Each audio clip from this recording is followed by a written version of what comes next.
Welcome everyone to our next talk as part of CPO Mastery Series Conference, where we're joined by Tatyana Mamut, the former Chief Product Officer at Nextdoor.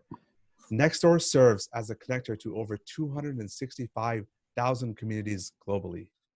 Tatyana will be speaking about leading through tumultuous times. Tatyana, I'll have you take it away. Thank you so much, and nice to see you. And today I'll be speaking about a talk that I have done in the past, but this is the 2020 new and improved edition, because the year 2020 has had, I think all of us see tumultuous times like we've never seen before. And so what I wanted to talk about today was specifically what happened at Nextdoor. And 2020 was a very tumultuous year for social networks, for consumer platforms, actually for many enterprise platforms as well. But really, there's been a lot of press around all of the craziness that's happened to social networks. And I had a front row seat to some of that craziness by being the head of product at Nextdoor when all of this was happening. So I'm going to talk through some of my learnings and hopefully help you see ahead to tumultuous times, which I'm sure will be coming very soon again. So one of the things about being a product leader is that we're builders, right? We love building new products, new technologies, and new things for the world. And most people think our job is kind of like this, right? We have a well-crafted team, people work together in a very structured way. All the pieces fit together pretty well, right? And we just need to stack these pieces, in a fairly logical and rational way. That has never been my experience of product leadership. My experience of product leadership looks more like this. It's around being the captain of a very big ship on a wide expanse of ocean. And it's like getting a very large goal, right? So someone gives you a large goal, like get to the North Pole, right? Sail through the seas, get to the North Pole, establish a new thing. And so you get as your captain, you get your team together, everyone gets on the boat, you get the best, engineers to man the engine, you get the best weather people, you get the best of everyone, you all set off, you're very excited to get to the North Pole. And then partway through the journey, someone comes up from the engine room and they say, "Captain, the engine is very unstable. We have to stop the ship. We need to rebuild the engine. We need to test it for a couple of days, maybe a couple of weeks. And then we can go back and try to reach the North Pole. But whatever you do, do not try to speed up the ship, right? While the engine is so unstable. We need to rebuild the engine." And so as the captain, you're thinking about this. And as you're thinking about it, someone comes up from the weather station and they say, "Captain, I have news. We just spotted a big storm. It's coming from the west. We have to quickly tack the ship to the east, crank up the engines, and run away from the storm as fast as possible because it's a really big storm," right? But the person from the engine room just told you, we can't go any faster, right? The engine is unstable. So as soon as that person leaves, someone comes from the lookout station and they say, "Captain, we've just spotted pirates and they're coming from the east. We have to tack the ship to the west and run away from these pirates. These pirates are very, very fast. They're moving much faster than us, so we need to double our speed and run in the other direction." And of course, that's the same direction where the storm is.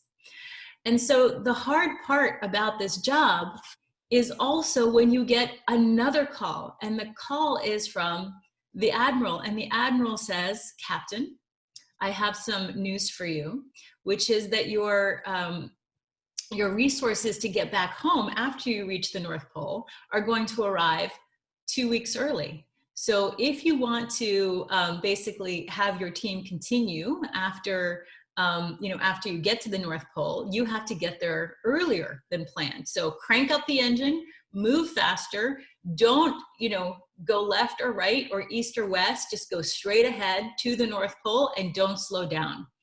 And so all of these things are coming at you, right? All of this different information. And the hard part about being a product leader and making a decision is not that any of these people are wrong. All of these people, in fact, are right, but they're right based on their view, right? The engineers are right based on their view of the engine. The weather folks are right based on their view of the weather. The people who are looking at the competitors, the pirates, are right based on their view. And what you need to do as a product leader, what I've needed to do, is to make decisions under conditions of uncertainty, ambiguity, partial knowledge, and sometimes, and this is what we're going to be talking about today, and sometimes in addition to that, you also have a crisis. So how do you do that? And in 2020, we had a perfect storm of 3 crises. So the first, of course, that we're all living through is COVID, right? We had a COVID crisis, which has just thrown everyone for a loop, right? And created a lot of difficulty in both how we work as organizations, but also in what our customers experience. Then, especially for us on Nextdoor, Black Lives Matter, right, became a huge crisis moment as well, right? When communities and neighborhoods were really struggling with what it means to, be racist and anti-racist, right? How do we help communities, rise up and see the racism there? Are they talking about it on the platform? And how do we rise to that occasion? And then, if that weren't enough, there was an election, right? Which was incredibly polarizing, continues to be incredibly polarizing. So this perfect storm of things, right, created situations in which not only is the normal, process of product leadership, challenging, but there were even more challenges, right? So how do you navigate and steer your product and your team through a year like 2020? So this was not my first rodeo, to be honest, around steering through crises. When I worked at IDEO for 7 years, building new technology platforms for lots of different companies, there were a couple of examples where there were huge inflection points in crisis moments that we need to work through. So the first was I was actually leading a project for the Bill and Melinda Gates Foundation, partly in Kenya in 2008, when the post-election violence was still going on. And, we saw people in refugee camps all over the country when we were there. And we saw and observed these incredible things happening with mobile money, right? And so how do we take advantage of that? I helped create the digital platforms for and consumer engagement tools for the Consumer Financial Protection Bureau with Elizabeth Warren when that was first starting up, and of course was incredibly under attack by Congress, right? So also a lot of tumultuous times. At Leo Burnett, I worked at Leo Burnett Moscow and led brand planning, working with large global brands to help them adapt to going into a market in the post-socialist world. And that was incredibly tumultuous, also very exciting. And then at Salesforce, I led the Lightning Experience redesign, which was the biggest redesign of the Salesforce product. Lot of decisions, lots of, lots of really important inflection points there as well. And at AWS, I led the development of Honeycode, which is a brand new to the world software product for AWS to go into markets that are not just for people who code, but people who also don't code. So again, a brand new to the world product. So I've had some experience with leading product development through very difficult, kind of tumultuous situations. But really the experience as the head of product at Nextdoor and getting, the platform up and new features out and kind of meeting the goals that we set out in 2019 for 2020 while dealing with these completely new inflection points and this perfect storm of crises was at a whole other level. So one of the things I learned from doing this is that what really helps to navigate through crises is to have established frameworks for the team in advance. So clear, consistent frameworks can help weather the storms ahead, but only if people already know what those frameworks are and are already working within those frameworks. Because once the crisis hits, that's not the time to build the compass, right? Like once the storm, or the big tidal wave is on the horizon, it's really hard to build the compass at that point. It's really hard to build the map at that point, right? Those frameworks need to be where we're going, how we're getting there, how we work. Those things need to be well established for the team before those crises hit. So what I'm going to talk to you about today is a learning that I had around this experience, the framework that we leaned on to navigate through the moment, and then an example, right? So here are some concrete examples of some crises that really, emanated on the Nextdoor platform, and, what were the results on that, okay? So learning one, stay customer obsessed. Customer obsession, something, absolutely that IDEO, Salesforce, Amazon, and Nextdoor have in common, which is customer obsession, and the focus on customers is the number one thing that drives product development. And in moments of crisis, there are so many different opinions and so many different things coming at you that it's really hard to stay customer obsessed and to keep prioritizing the customer. But that is the absolute way to navigate through. Remember that the customer is always the North Star, right? And taking the focus off of the customer, off of the people that you're serving, regardless of what the crisis looks like in the near term, in the long term, that will be a mistake, right? Because the only thing that will guide you through is understanding and really staying focused on who it is that you're serving. So at Nextdoor, we had already established a product development process that was very much focused on the customer from the beginning. So our product development process, goes through 3 phases: discovery, definition, and development. Now, development should look, very familiar to everyone. It's pretty much the agile development process that I think most tech companies use today, and many other companies, not just tech companies. What I really focus with my product teams on is the discovery phase, because the discovery phase is the most important phase in product development. Because if you're not building the right thing, if you're building it well, it probably doesn't matter, right?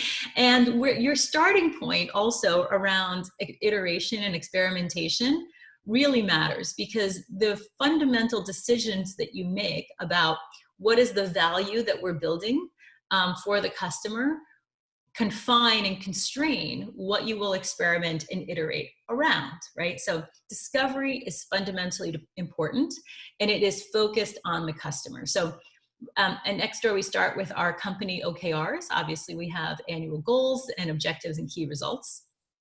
And we always start from there, right? Because whatever we're doing needs to actually take us closer to those objectives and key results. Then we observe our customers. We do observations, which aren't just interviews. They are actually in context, open-ended, ethnographic sort of discovery sessions with our members, with our local business customers, with our advertising customers, all the customers that we work with. And as the chief product officer at Nextdoor, I actually prioritize doing those observations myself to keep my empathy really honed in with customers. So at least 2 days a month, I would set aside time and block my calendar to really spend time in these open-ended observations and conversations with customers. So at least 2 days a month. And I would argue, when I talk to other CPOs, they would say, wow, how did you make time for that? And I would say, if you don't have time, if you're not prioritizing your time, spending it with customers as a CPO, I think you have your priorities a little off, right? Because that is the most important way to really understand what your customers need, what their mental models are today, and how is your product, serving and developing to kind of really enhance the lives of customers. So from those observations, we developed jobs to be done, which is the Clayton Christensen sort of framework and approach to defining what are the opportunities that we're going to go after. And then we do a charrette. A charrette is a cross-functional collaborative exercise where we bring in the observations, the insights, and the jobs to be done that we want to really tackle in the next phase of product development. And we then map out different both frameworks about how Nextdoor, how our product experience can actually do that better than any other product in the world. And we come out of a charrette with probably 5 to 12 really tangible ideas that we can pursue. And from that set of ideas, we go into the experimentation and selection phase, right? Where we start to say, okay, which of these ideas will we really start to pursue? Some of that experimentation and selection is done through kind of a user testing, platform, kind of an open-ended qualitative platform. Some of it can go right into development, right? Because there could be small tweaks that we can start doing on the current code base to start seeing whether some of these ideas really have legs, right? So from that experiment and selection phase, we then, really get some signal about which idea we should pursue. And then we write a PRFAQ. So a PRFAQ is borrowed from the Amazon approach to defining what product experience should be. We don't write PRDs or MRDs because we don't want to focus on the features and we don't want to focus on the competitors. We really want to focus on the customer and work backwards. And the PRFAQ really helps product teams do that. The designers and engineers go into the design phase as well during that time, and then we go into development, right? So our product development process was always focused on the customer first, and that really helped guide our decisions. So when COVID struck, we were starting to get all of these inbounds, right? From our partners who wanted us to build certain features. The government actually wanted us to build certain features our way as well. Our agency partners and our government partners wanted to see Nextdoor build certain features to address COVID. Our board members had opinions about what we should build to address what was going on in communities around COVID. Everyone had an opinion. And so what did we do? Well, the two areas that we started to coalesce around were that we saw a lot of activity organically on the platform with neighbors reaching out to other neighbors and saying, hey, I'm a young person who lives in, Noe Valley. And if you're an elderly person, message me and I can get you groceries or, do anything for you that you need, right? So we started to see all of this organic activity on the platform. And, what bubbled up from that was, okay, there's obviously a need, right? There's a job to be done that people are organically trying to do on the Nextdoor platform, which is to reach out to neighbors for help and reach out to neighbors that you can be helpful to, right? So this thing like in March just started to magically bubble up. So we did a charrette, and the two ideas that came out were a help map, right? Like, can we actually get people to map, right? Hey, I need help. Can somebody help me? I live here, or I'm willing to help, and then match them. And then the other one was groups, right? Can we actually form neighborhood groups of people who are willing to help each other so that there was a stable community for people to reach out to?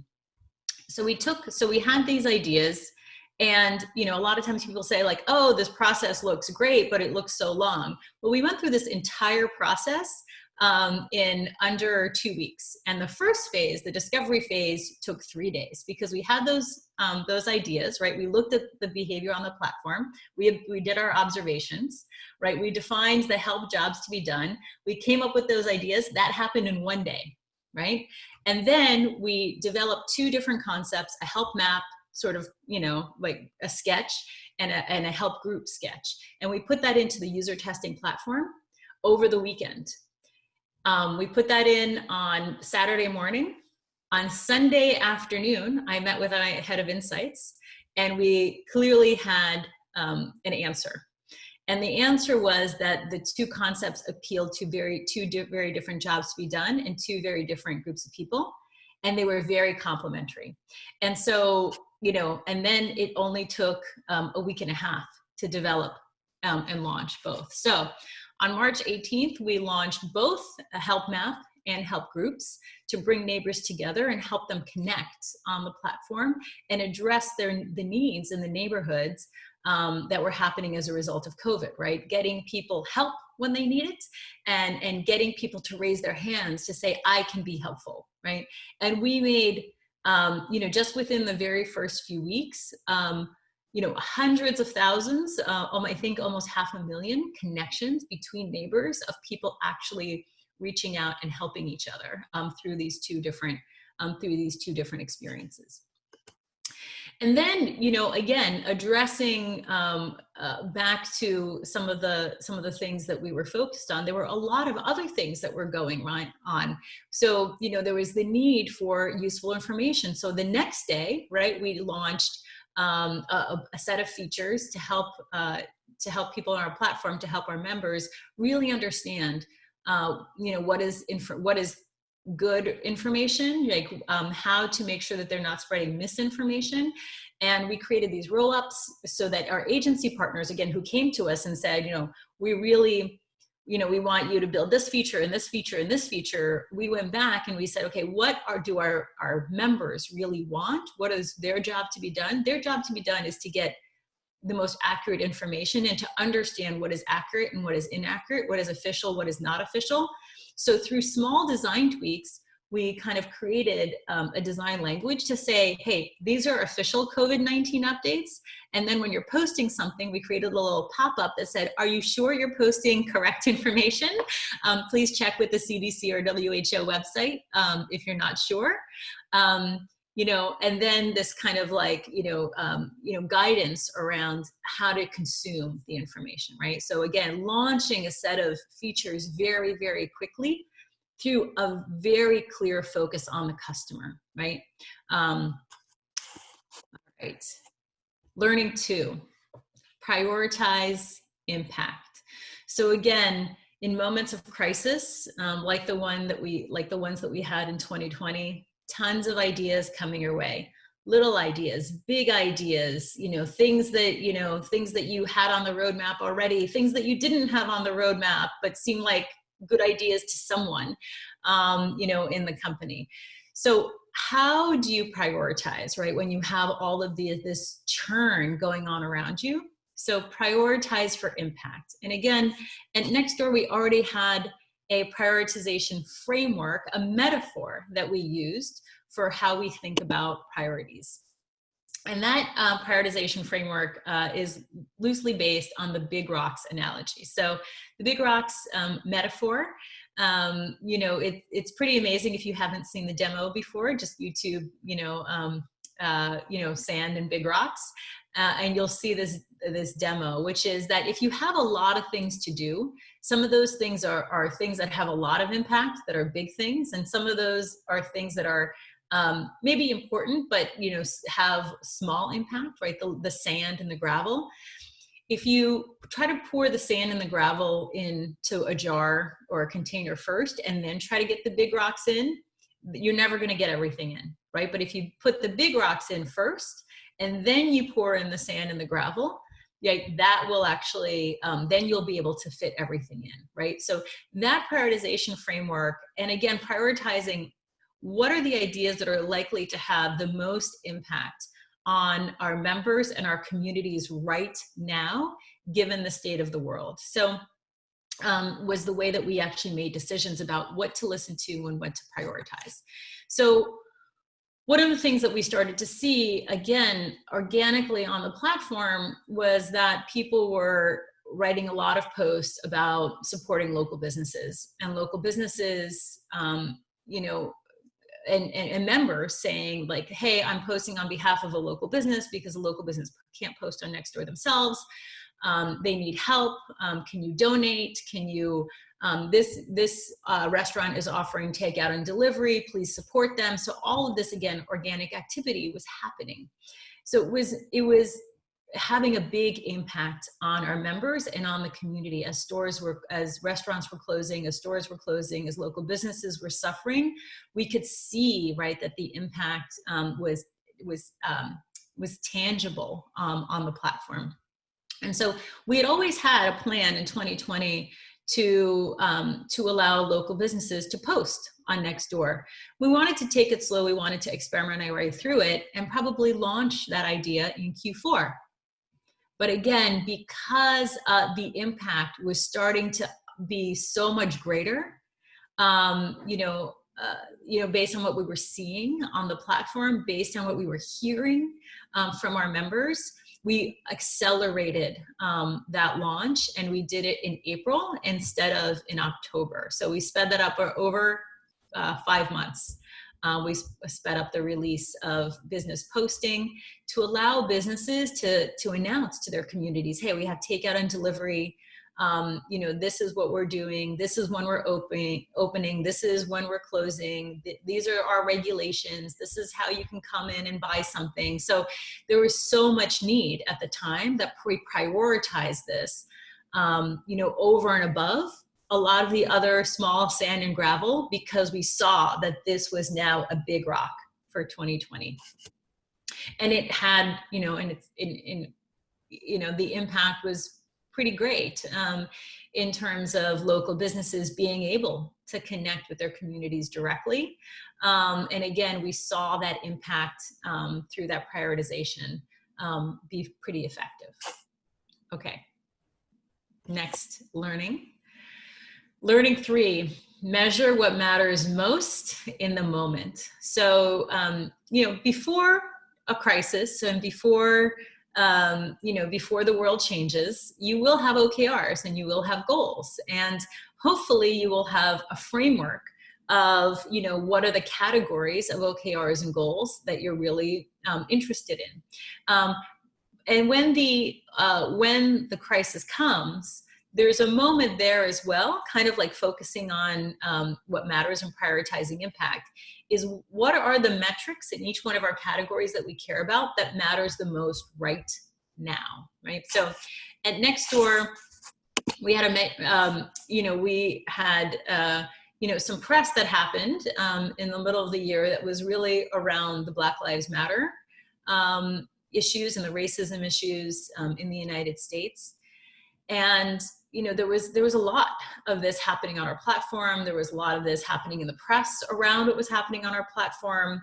And so we needed to relook at our metrics framework and understand what matters most right now. So our metrics framework that we had was, in 4 different categories and 4 different buckets: product value, product love, neighborhood vitality, and employee passion. And let me just explain to you why these 4 categories and what they mean. So product value are the metrics that I think most consumer platforms measure: daily active users, revenue, those types of things. That is direct value, right? That is the measure of direct value that the product is creating. And then product love. Why product love? Because that is a leading indicator and a long-term indicator of whether your product will deliver value, not just in the short term, but also is it building affinity, and is it meeting expectations that help you see a little bit further ahead in terms of what your product is, how much connection the product is making with your customers, so that it's a leading indicator for how much value we'll be able to deliver in the future. And there we use Net Promoter Score, and then a week 4 wow, which is basically a retention metric, right? Like how well do we retain our members within the first month, okay? And then neighborhood vitality. So neighborhood vitality is the metric that really makes our mission statement and our purpose real in terms of product development. So at Nextdoor, we believe that every neighbor should have a neighborhood that they can rely on everywhere in the world. And so we actually looked for a metrics framework, right, that would help us make sure that we were bringing our mission statement to life in our product development. And we found a research report by the OECD around neighborhood vitality and social capital, building social capital in neighborhoods, and we used that as the framework. And there we really measured neighbor-to-neighbor direct messages on the platform, which meant that neighbors were connecting to each other. And because we know most neighbors are strangers, especially in the United States, it actually meant that the platform was helping to bridge and create these connections. And then the other thing that was really important was reported content, making sure that the amount of reported content continued to go down, right? Because we don't, in order to have vital, healthy, positive, and kind neighborhoods, we need to make sure that we don't have a lot of abusive content on the platform. And then employee passion is really important, because if you don't have passionate employees who are engaged, with the mission and with the goals of the company, you're probably not going to accomplish much, right? So employee passion was the last category. And so when, Black Lives Matter and we saw these things happen on the platform, we kind of looked in and we honed in and we said, okay, which of these metrics matter the most on the platform? Well, and which ones matter a little bit less right now? And so what we actually looked at was, week 4 WOW or retention, especially in neighborhoods that are, more minority, neighborhoods where the proportion of minorities is higher. We really started to hone in on that number, right? Because we want to make sure that people feel welcome on the platform when they're coming in, especially if they are our African-American neighbors, especially if there are Latino neighbors. We want to make sure that they feel welcome when they're on our platform. We want to make sure that they're coming back, right? So daily active usage, right, is not decreasing in those neighborhoods as well. And then we place a special emphasis as well on reported content, right? To make sure that the content that was being posted on the platform and that was being especially distributed on the platform was not abusive, was welcoming of all races, right? And created, right, a welcoming platform for all. And then we had a lot of, employee passion around this issue as well. So really taking and honing in and diving into sort of, how do our employees feel about this? How do we serve them, right? How do we make sure that we have the right mix of employees as well that reflect the communities that we want to serve? So those things were really, really important to us, right? And so honing in and diving in there. And so that framework also helped us prioritize, some things. So this is a feature that we actually launched in 2019, and then we honed again and again and again throughout 2020 to make sure that people were asked to kind of think twice before they posted something that looked like something that had been reported in the past. So this is a feature called the kindness reminder. It was launched in 2019, the first version. And it basically, if someone writes something, our classifier takes what they write and puts it through and says, does this look like content that had been reported in the past? And if the answer is yes, the user gets a full screen modal that says this: kind replies make a difference, right? We noticed your reply looks similar to content that's been reported in the past. Would you like to rephrase it? And we saw that, the vast majority of people actually did rephrase it. They either didn't, about a third of them either didn't post at all after getting this, and another third actually rephrased it so that it was kinder and more inclusive. So we kept honing this feature to make sure that we were adding in language that was not just overtly abusive or that had been, kind of flagged in the past, but new kind of things that were coming up, right, as the Black Lives Matter conversation really escalated around the United States. We kept adding new ways to classify things that might have been divisive. So, Blue Lives Matter, right? If that phrase would have actually triggered this, even though the classifier probably wouldn't have learned in the past, right? Because there wasn't enough signal previous to that, right? Even things like the word Karen, right? Like, again, there were certain things that were coming up. So we kept honing and re-honing this to make sure that reported content piece, especially around race, kept going down, right? Because that was a really important metric to focus on. And then we launched a whole bunch of new things as well, right? A good neighbor pledge to really make it clear to people what were the commitments around the platform, a new way for our community moderators to view reported content and to vote on it, which was in context, helping them kind of vote in better ways. And then the other thing is, like, we removed the forward to police feature, again, because there was so much passion around our employee base and feedback we were getting from the world around the fact that this is the wrong signal to send right now. You know, and so all of these things are things that we did based on honing in on what matters right now on the platform and what should we be focused on measuring. So, you know, so those were my experiences. You know, some of my experiences as a leader, as a captain, leading a product through a very tumultuous year. And, you know, I hope this can be, you know, really useful to you as well, so that the next time you're faced with a crisis and some very tumultuous times, you can not just meet the moment, that you can lead in the moment, right? Because we all, as product leaders, need to lead and need to give our teams the power and the tools to keep moving forward, to keep serving our customers and our communities, and lead through crisis. So thank you. Awesome. It's hard to believe that that was 1 year. That's so much that you shared and the amount that was done. Tatyana, I want to thank you for those excellent points. I want to thank you for sharing very tactical frameworks that product managers can literally use tomorrow in helping make better decisions for product managers and product leaders. So with that, I want to conclude the talk. I want to thank you so much, Tatyana, for taking the time to share your knowledge with us today. I'd also like to share our global audience for tuning in from around the world to listen to this talk. Please take the opportunity to give Tatyana a virtual round of applause.